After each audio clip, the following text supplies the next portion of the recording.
So when we were planning the school, we wanted to have a fabulous outdoor area, we wanted to have fabulous learning environments inside, and we wanted free flow, that the children could move between the classrooms inside and the outdoor space. How did you plan your outside area? Because your outside area is very, very well planned, and it's not an extra, it's very much part of the learning environment, isn't it? And that enabling environment. Yes. So you've got some larger pieces out there, but you've also got lots of movable, portable resources.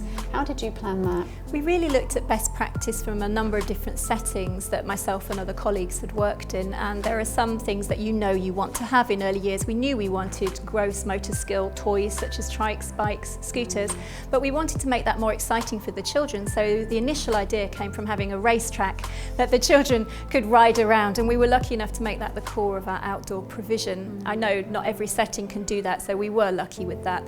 And then the rest of the design grew organically from that. I will say it's changed on a monthly basis, our outdoor area. There were things that we planned that didn't work. So we had a canal system that the children didn't want to use. We had to make some changes.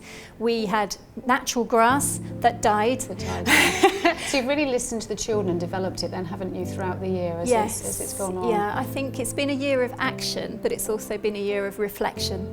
And we're not afraid to say, actually, this is going wrong. It looked a great idea on paper, but we need to step back and say it's not really working for the children, and so let's put something else in place. So everything that we saw had obviously been well thought of. So things like the bikes, for instance. Can you just explain just a little bit about even parking the bikes? Because you've even thought about parking the bikes, haven't you? And so the bikes have numbers on them, and along the window where the children park the bikes, you will see numbers or spots that show a numeral. And at the end of tidy up time, the children can then park their bike. When we plan for the outdoor area, we want to encourage children to have independence and ownership, rather than practitioners constantly saying, come park your bike here, you here, you here. The children know what's expected of them, and that's through the development of routines across the unit and all of us having high expectations of the children. So all the classes don't plan the same theme together, do they? No.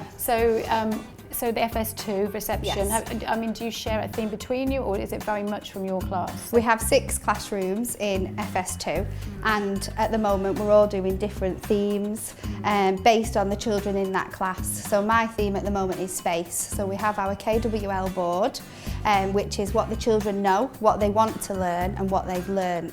And on a daily basis, we pull that down from the board, and we reflect on our learning with the children, and they share with us where they want their learning to go next. So you'll see a list of questions, what the children want to learn, and we plan activities based from that. And we saw very much you on the carpet, you were introducing that learning, you were linking that learning to what had gone previously, you were asking them to think about what they were going to learn today, and at the end of it then you had again that plan, do and review approach. The children came back and you were sharing what they'd learned as well. Yes. And is that a very important part of it? Very important. If we didn't involve the children and let them lead in their learning, then you wouldn't be able to go from the child initiated approach. You will have seen today children involved in different themes around the classrooms, and that brings the children into their learning and keeps them engaged. We were in your classroom earlier on and watching the children moving around and playing quite happily and doing lots and lots of learning. For lots of people, they'd be very concerned about how you plan your learning. So could you just tell us a bit, I can see there's lots of plans on here, could you just tell us how you start planning the children's learning, please? Yes, so what we do, we take a theme for the term. So our theme was fantasy, and then the beginning of that theme we ask the children what they already know. So that is how we begin our planning for every topic.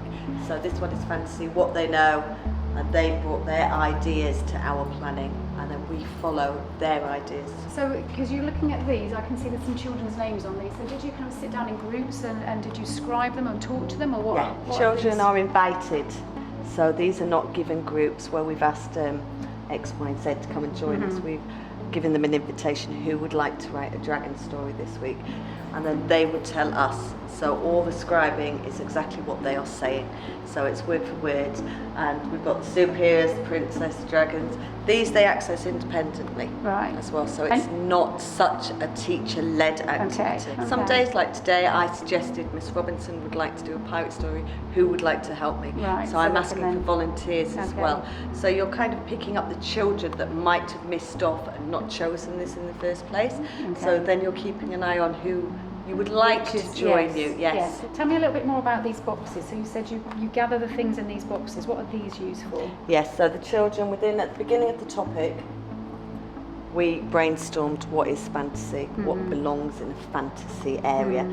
And the children brainstormed and they came up with witches, dragons, fairies, superheroes, and then we discussed how we would like to exhibit what they already know and how to learn more. So you literally had the empty boxes ready, the children came up with their ideas, and then they've helped decorate them and helped put the things inside them? Yes, and they choose what to put in it.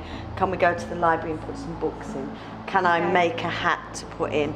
Can we have some words in? Can we put some? So it's all of the children's ideas and notions that are going into these boxes. And they can access them later on to support their learning. They're 100% accessible for the children and available all day.